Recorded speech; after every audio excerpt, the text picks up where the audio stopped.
Prime Gurukul में आपका स्वागत है। आज का अपना सब्जेक्ट होगा प्राचीन इतिहास और अपना टॉपिक होगा इतिहास के मुख्य स्रोत। आज हम चर्चा करेंगे कि इतिहास के बारे में हमें जानकारियाँ कहाँ कहाँ से मिलती हैं, हमारा जो इतिहास लिखा गया है वो किस बेस पे लिखा गया है। तो चलिए शुरू करते हैं। ऐतिहासिक स्रोत बेसिकली दो प्रकार के हैं। एक तो भारतीय जो भारत में ही पाए गए हैं, और दूसरा यूनानी विदेशी जो बाहर से जो भी यात्री आए थे, लेखक आए थे, उन्होंने भारत के बारे में वर्णन किया है। भारतीय में धार्मिक और धर्मनिरपेक्ष दो तरह के हैं। धार्मिक जो धर्म के आधार पर लिखी गई पुस्तकें हैं, ग्रंथ हैं, वो धर्मनिरपेक्ष ऐसी पुस्तकें जिनका किसी भी धर्म से कोई रिलेशन नहीं है। विदेशी में यूनानी भारत में आए थे, और उसके बाद चीनी यात्री भी भारत में आए थे। उन्होंने अपनी पुस्तकें लिखी थी और भारत के बारे में पूरा वर्णन किया था। धार्मिक में वेद, ब्राह्मण, आरण्यक, उपनिषद, जैन, बौद्ध ग्रंथ, ये सब हमें प्राप्त होता है। इसमें हम अपने इतिहास के बारे में जानकारी प्राप्त कर सकते हैं। दूसरा धर्मनिरपेक्ष में महाकाव्य, नाटक, आत्मकथाएं, पुराण, ये सब आता है। यूनानी लेखकों में मेगास्थनीज, डिमाकस, डेनिसियस, हेरोडोटस, ये सब भारत आए थे और इन्होंने यहाँ के बारे में वर्णन किया था।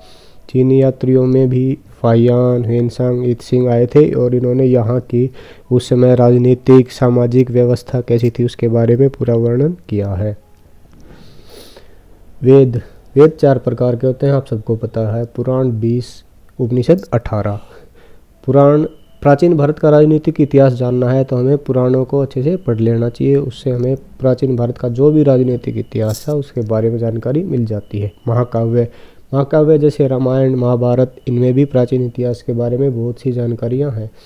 आरण्यक वो किताबें होती हैं जो वनों के बारे में लिखी जाती हैं, कहाँ कौन सा वन था, कैसा था, ये सब हमें पता है। वेद 4 प्रकार के होते हैं, तो चलिए इनके बारे में कुछ पढ़ते हैं। ऋग्वेद किस बेस पर है? ईश्वर की प्रार्थना से संबंधित है ये। सामवेद ये संगीत की पहली पुस्तक मानी जाती है। यजुर्वेद इसमें यज्ञ, अनुष्ठान, प्रक्रिया, ये सब क्रियाएं दी गई हैं। अथर्ववेद ये जादू टोने से संबंधित है और ये पहला वेद ऐसा है जो आर्यों द्वारा नहीं लिखा गया था।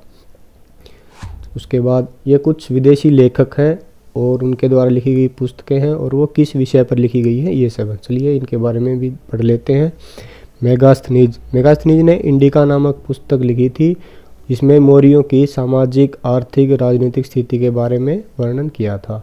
टोलेमी ने भारत का भूगोल नामक पुस्तक लिखी थी और इसमें भारत की भौगोलिक स्थिति के बारे में जानकारी मिलती है। फाहियान एक चीनी यात्री था, जिन्हें रिकॉर्ड ऑफ द बुद्धिस्ट लिखी थी। यह गुप्त साम्राज्य में भारत में आया था और गुप्त साम्राज्य के बारे में पूरा विवरण दिया है। Hiuen Tsang Buddhist record of the western world नामक बुक लिखी थी इसने, और ये हर्षवर्धन काल में भारत आया था। ये लगभग 15 साल भारत रहा था और यहाँ की सामाजिक, आर्थिक और राजनीतिक स्थिति के बारे में वर्णन किया है।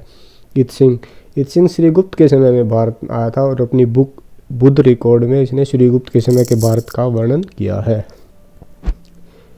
और भी बहुत से ऐसे स्रोत हैं जिनसे हमें इतिहास के बारे में जानकारी मिलती है, जैसे विशाखदत्त द्वारा लिखी मुद्रा राक्षस, बाणभट्ट द्वारा लिखी गई हर्षचरित, और कालिदास द्वारा लिखा हुआ महाकाव्य मालविकाग्निमित्रम।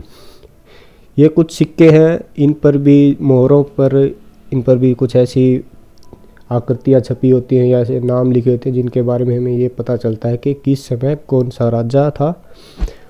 और ये जो मूर्तियाँ हैं, स्तंभ अभिलेख, शिलालेख, अभिलेख हैं, इनसे भी हमें पता लगता है कि उस समय कौन सी भाषा प्रचलित थी, कौन सी लिपि प्रचलित थी और किस राजा ने क्या किया था। ये सब उन्होंने अपने अपने स्तंभ लेखों में वर्णन किया है, तो इससे हमें पता चल जाता है।